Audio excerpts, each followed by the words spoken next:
जिस स्टूडेंट का आवारा और नालायक समझकर सबने उड़ाया मजाक, आखिर क्यों उसके प्यार में पड़ी थी दुनिया की सबसे खूबसूरत लड़की, जिस लड़की के पीछे थी लाखों लड़कों की लाइन, आखिर क्यों वो सबको ठुकराकर सिर्फ पाना चाहती थी मयंक जैसे लूजर को। आप भी जानिए मयंक की जिंदगी का वो राज जो आपके होश उड़ा कर रख देगा। आप कितनी खूबसूरत हैं मिस लोपामुद्रा। आपका ये स्टूडेंट आपका दीवाना बन चुका है।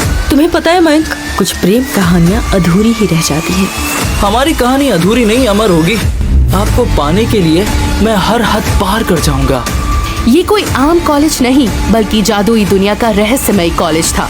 ऐसी दुनिया जहाँ हर लड़की किसी परी से कम नहीं थी। हर किसी के पास यहाँ अनोखी शक्तियाँ थी जिससे आम दुनिया बिल्कुल अनजान थी।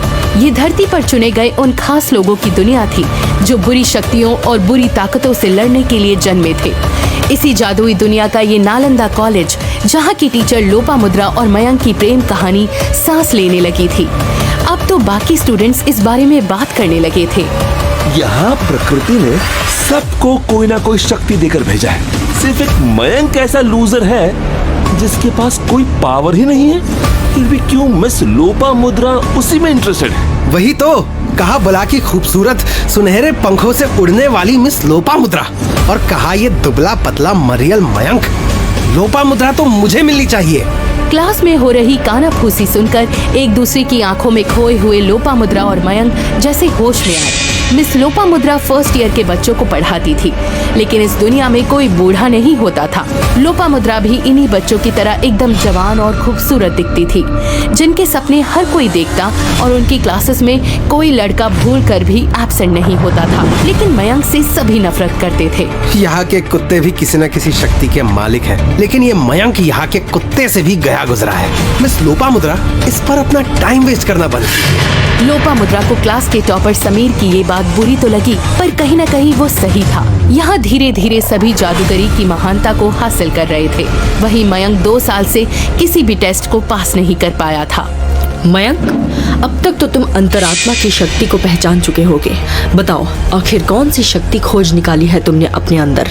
वो अभी तक तो मेरी सारी शक्तियाँ सोई हुई हैं, पर मैं कोशिश कर रहा हूँ। 2 साल से ये चोमू कुछ उखाड़ नहीं पाया, अब क्या खाक शक्तियाँ जगाएगा? कोई यहाँ इसके मुंह पर थूकता तक नहीं है। ये सुनकर मयंक के दोस्त कौस्तुभ ने कहा, तुम सब मयंक से अपना ध्यान हटाकर अपनी पढ़ाई पर ध्यान दोगे ना तो ज्यादा अच्छा होगा। एक दिन मयंक की वजह से तुझे भी यूनिवर्सिटी से निकाल दिया जाएगा, समझे कौस्तुभ? अरे इस फिसड्डी से दोस्ती करके तुम अपनी किस्मत फोड़ रहे हो। ये बात सुनकर मयंक को काफी बुरा लगा। वहीं लोपामुद्रा ने भी सीरियस होते हुए कहा, मयंक, अब मैं यूनिवर्सिटी से तुम्हारे लिए और मौका नहीं ले पाऊंगी। अगर आगे तुम फेल हुए तो तुम्हें यहाँ से निकाल दिया जाएगा। क्या आपको भी यही लगता है कि मैं एक डफर और लूजर हूँ?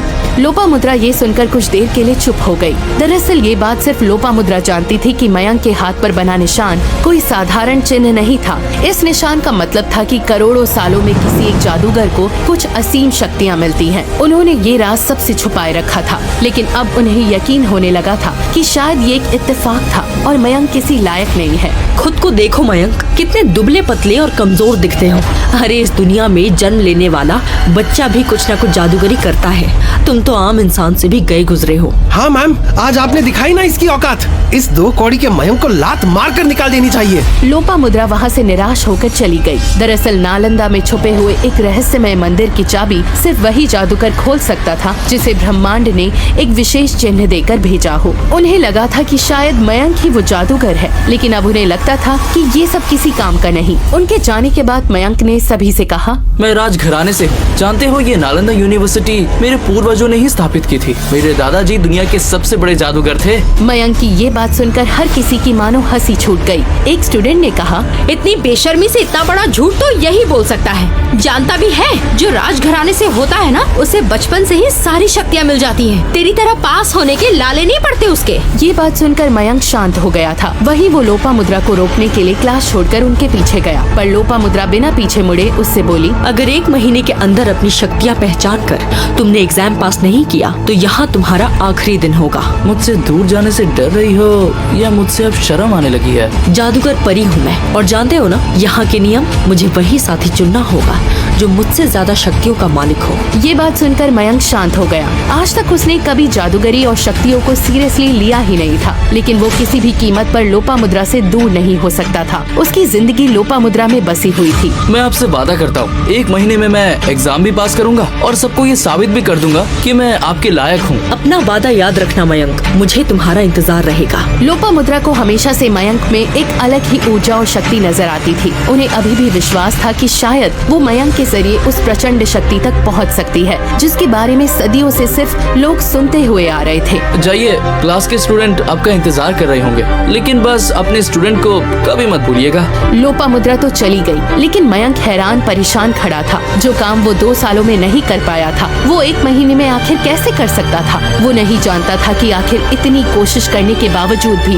उसके अंदर कोई शक्ति क्यों नहीं आई थी। मयंक अपने कमरे में गया तो कौस्तुभ भी उसके पीछे आकर बोला, मयंक इतना तो तय है कि तेरे अंदर कोई शक्तियाँ तो है, क्योंकि यहाँ पैदा होने का सौभाग्य उन्हीं को मिलता है जिन्हें ब्रह्मांड ने चुना है। जरूर तेरा कोई ना कोई राज है जो सबसे छुपा हुआ है। मेरे पिता ने मुझे बताया था कि हर जादूगर की शक्ति उत्तराधिकारी के रूप में मुझे मिलने वाली थी, लेकिन इससे पहले मुझे ये सब समझ में आता मेरे माता पिता गायब हो चुके थे। अब तक तो तुझे शक्तियाँ मिल जानी चाहिए थी ना मयंक, और आखिर तेरे माता पिता का क्या राज है? अचानक क्या हो गया? यही तो पता लगाना है। मैं अपने माता पिता को तो खो चुका हूँ, लेकिन लोपामुद्रा को नहीं खो सकता। उसके अलावा मेरे इस दुनिया में कोई नहीं है। कौस्तुभ तो मयंक को दिलासा देकर वहाँ से चला गया, लेकिन मयंक अब रोज रोज की बेइज्जती से तंग आ चुका था। हर कोई सिर्फ उसका मजाक उड़ाता और उसके साथ अछूत जैसा व्यवहार करता था।